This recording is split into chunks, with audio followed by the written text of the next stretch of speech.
Welcome to Surviving Wokeland with Ethan Quinn, a channel dedicated to exposing and explaining the ideology driving wokeness. I have spoken many times about how the goal of wokeness is to create a counterculture that will destroy Western society and allow for the implementation of socialism. Woke-controlled states, like California, are providing the blueprint for intentionally collapsing society. California is descending into a third world country in front of our eyes, and this is being intentionally done under the false and misleading guise of empathy. All woke policies, from prohibiting parents from preventing their children's gender transition to new crime reform laws, are designed to intentionally erode the moral fabric of society and bring about its collapse.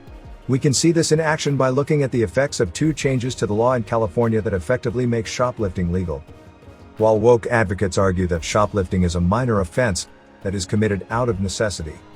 And so they go out and they need to feed their child and they don't have money. So you maybe they're put in a position where they feel like they either need to shoplift some bread or go hungry that night.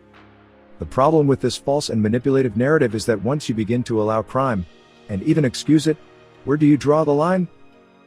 The truth is that the woke movement opposes many of the principles that hold society together, including the right to private property and the concept of personal responsibility. John Adams said, "The moment the idea is admitted into society that property is not as sacred as the laws of God and that there is not a force of law and public justice to protect it, anarchy and tyranny commence." Anarchy and tyranny are exactly what California is encouraging with these two laws. The first categorizes shoplifting as a misdemeanor, meaning the police are unlikely to investigate. And prosecutors, especially woke prosecutors, are unlikely to pursue bringing charges. This is basically an open invitation for criminals to steal, so paying has all but become optional.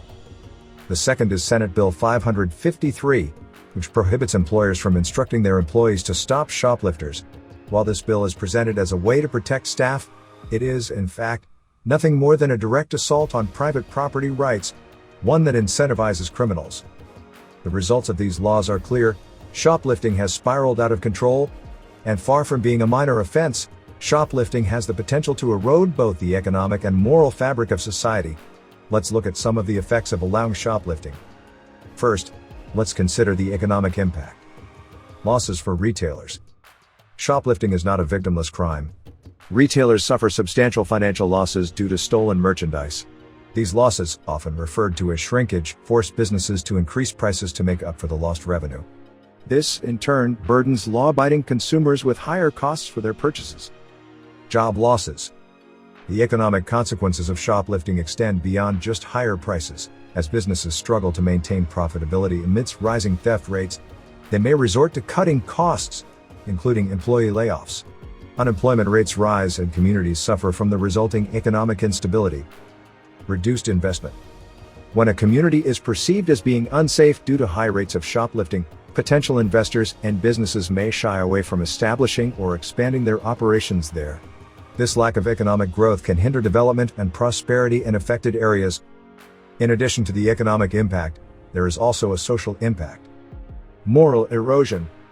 Allowing shoplifting to go unpunished sends a dangerous message to society that theft is acceptable.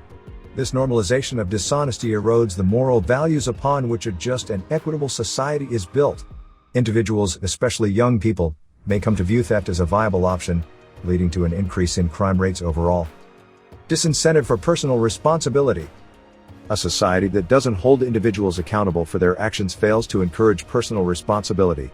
When people believe they can engage in criminal behavior without consequence, it erodes their sense of accountability and undermines the social contract that binds us together. Erosion of trust. Trust is a fundamental element of any functioning society. When individuals feel that others can steal from them with impunity, it erodes the trust necessary for healthy community relationships.